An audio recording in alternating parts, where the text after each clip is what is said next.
আসসালামু আলাইকুম এভরিওয়ান, সবাই কেমন আছেন? আশা করি সবাই ভালো আছেন। আমি আছি আলহামদুলিল্লাহ। তো প্রথমে সবরে ঈদ মুবারক। আর আজকে হইল ঈদের দিন। তো সকালে ঘুম থেকে উঠিয়া গোসল করলাম, পাঞ্জাবি ফিনলাম, হাসি খুশি করিয়া সবার লগে কথাবার্তা কইয়া মসজিদে যাইলাম ঈদের জামাত পড়ার লাগিয়া। তো যাওয়ার সময় ছোটো ছোটো ভাই ব্রাদারের লগে দেখা হইলো, একটু সেলফি টেলফি উঠলাম, ছবি টবি উঠলাম, একটু হাত মিলাইলাম, সবার লগে ঈদ মুবারক করলাম। তারপরে দি মনে করো ছোট ছোট ফুলা হয় না আমারে দেখিয়া লম্বা পাঞ্জাবি লাগাইছি, তো হঠাৎ করে কেউ আসের কেউ কর চিনা জান না।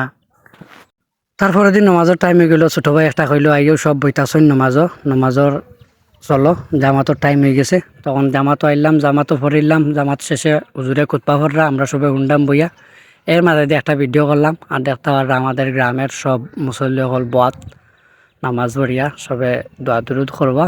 আর নামাজ শেষে দোয়ার শেষে এখন সবে কুলাকুলি কররা, কেউ হাত মিলাইরা, কেউ বুক মিলাইরা, কেউ যাইরা গিয়া। আর সপ্তাহ পরে দিয়ে কিছু কিছু মানুষ আছেন খুব বেশি মিস করাম তারা, কারণ আই যদি তারা দাঁড়ো থাকতো তাইলে ঈদের আনন্দ ঈদের কুলাকুলিটা তারা লগে করতে পারতাম। যেমন ধরো আমরা গ্রামের মায় মুরব্বী হলে সবে কুলাকুলি কররা, এখনের লগে হাত মিলাইরা, কথাবার্তা হইরা, গপসপ কররা, বুঝছো নি? আরও যে একজন দেখরা, আচ্ছা যাই হোক, আমার লাভ নাই। খতার মানে কথা হইলো কঠিন বাতাসের লঙ্গি আকাশে, আর আমার গায়ে আছে সাদা পাঞ্জাবি। এখন আস্তে ধীরে যাইমু গিয়া পারইয়ার মসজিদ থাকি গিয়া, ছোটো ভাই একটা আছে তার লগে দেখা করা লাগবো, কারণ তার লগে দেখা না করলে হইতো না। পরে আমার অপেক্ষায় বাত কব ভাই সকাল থেকে পাঞ্জাবি পিন্দিয়া বাত, কিন্তু তুমি তো আর আইলা না।